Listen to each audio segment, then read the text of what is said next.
নতুন বছরে নিজের জীবনের অভিজ্ঞতা ও উপলব্ধি ভক্তদের সঙ্গে শেয়ার করেছেন ছোট পর্দার জনপ্রিয় অভিনেত্রী আসনা হাবিব ভাবনা।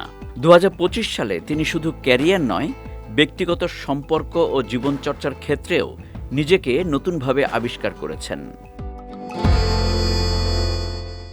ভাবনা সামাজিক মাধ্যমে লিখেছেন, ২০২৫ সালে তিনি অনেক মিথ্যা, তাচ্ছিল্য এবং অপমানের মুখোমুখি হয়েছেন। এর মধ্য দিয়ে তিনি বুঝতে পেরেছেন সত্যিকারের আপনজন আসলে কারা। অনেক সম্পর্কই মৃত গাছের মতো, যা টেনে নেওয়ার কোনো প্রয়োজন নেই। তিনি জানিয়েছেন, নিজের জন্য বাঁচা ও নিজের মূল্য বোঝা তার জন্য গুরুত্বপূর্ণ। অভিনেত্রী বলেন, আমি আর ব্যবহার হব না কারো স্বার্থে। নিজের কষ্টের উপার্জন কোনো অপাত্রের কাছে দেব না।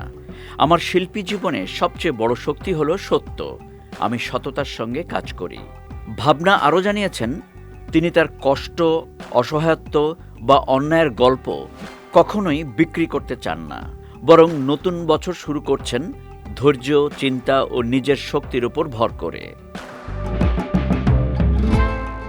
তিনি দর্শকদের উদ্দেশ্যে বলেন, আমার দর্শকরাই আমার শক্তি, আমার সাহস। কারো অনুগ্রহে নয়, নিজের শক্তিতে বাঁচতে চাই। শেষ পর্যন্ত আমার জন্য আমিই যথেষ্ট। ভাবনার বার্তা স্পষ্ট। নিজের কষ্ট ও মূল্য বোঝা, নিজেকে আগে রাখা এবং মিথ্যার সঙ্গে যুক্ত না থাকা অত্যন্ত গুরুত্বপূর্ণ।